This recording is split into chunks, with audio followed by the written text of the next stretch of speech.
One of many surprises when I first started working as a financial advisor is just how many of us feel like we're behind, right? I would say 80% plus of the people I met felt like they were behind. And the irony is the people that felt like they were behind, most of them were doing quite well. And the people that felt like they were doing really well, oftentimes they weren't. So, what is this? And if you feel like you're behind, what can you do to catch up? What can you do to find out how you're doing? So let's go for a walk and let's talk about this. So, the first thing I want to say is there is no finish line at life, right? I mean, when you say that you're behind, it's almost like you're in a race and you're seeing other people in the race ahead of you. But I want you to remember there is no finish line of life. It's really about the journey. The journey and the relationships is all we really have. And then the other thing I want to share is the majority of my audience lives here in the United States. And in the United States, our culture is very heavily defined by accomplishments. And we just think that's the way the rest of the world is, but it's not. If you go to the Scandinavian countries, not only is the culture not about accomplishment, but it's kind of faux pas to be talking about accomplishments. They have a term in all of the Scandinavian countries that essentially mean, we are all equal and we should be humble. And they would take, being overly ambitious, which is how they would categorize many Americans, is not a good thing. So part of it is our culture. So just know, I think it's normal in our culture. If you're not in the top 1%, you feel like you're behind.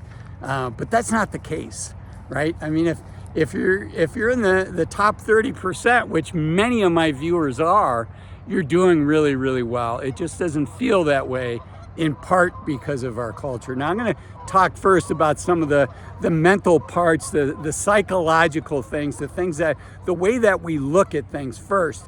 And at the end of the video, I'm going to talk about how to catch up if you really are behind. So be sure to stay to the end.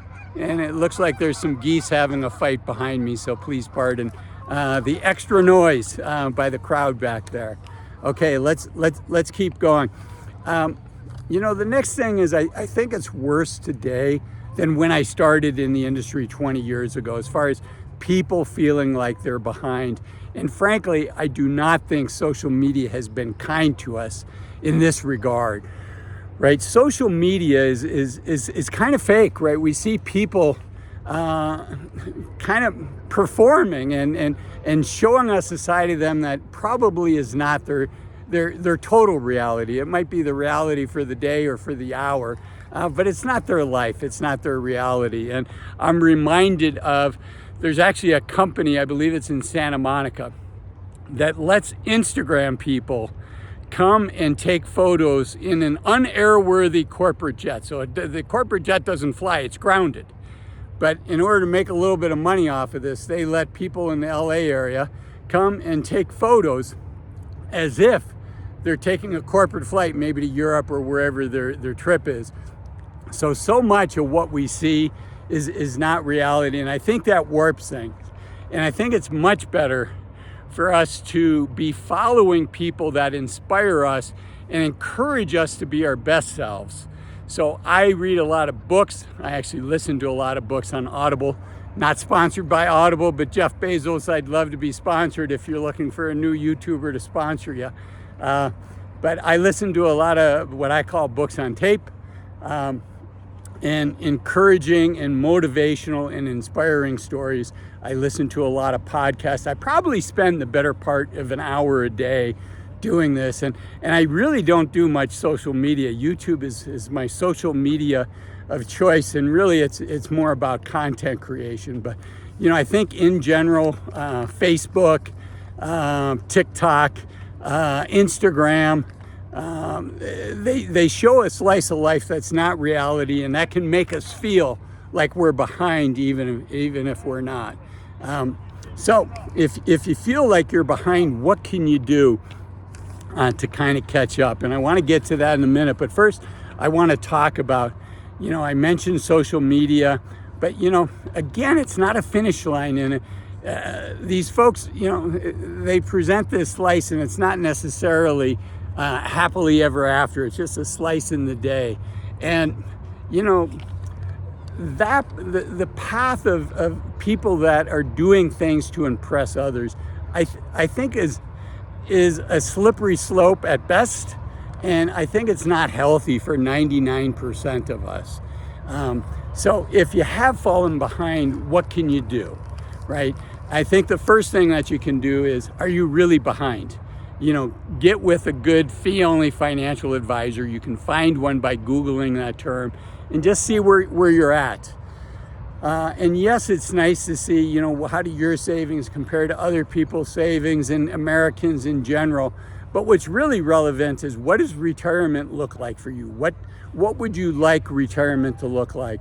What's that going to cost? For instance, if you retire before 65, you've got that donut of what are you going to do for health care until you retire for good.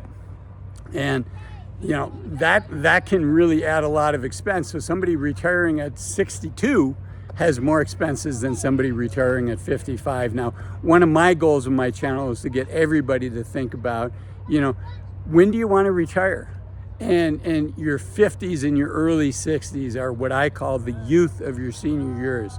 So I think it's really valuable to think about retiring early, but of course there's going to be a cost to that. So get with a financial advisor, see what they say you need to be saving in order to be able to have the type of retirement that you want to have, and then start working towards making that happen. Maybe now you're saving 10% and you need to get to 20% in order to reach that goal.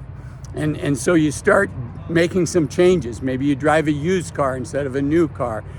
Maybe the next time you get a raise, you put half of that towards tomorrow right? You save that and you spend the other half. You enjoy the other half of it. But remember, it's not enough to save.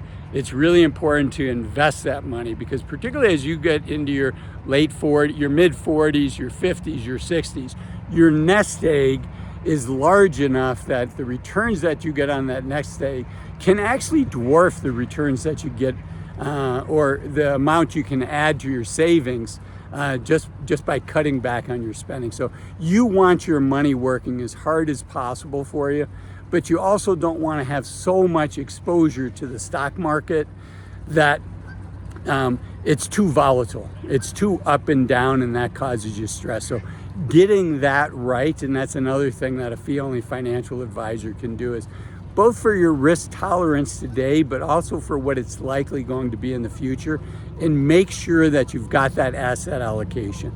How much is invested in stocks, ETFs, mutual funds, equity investments like that, versus bonds, lower risk bonds, lower volatility bonds that hopefully won't go up and down when the market goes up and down.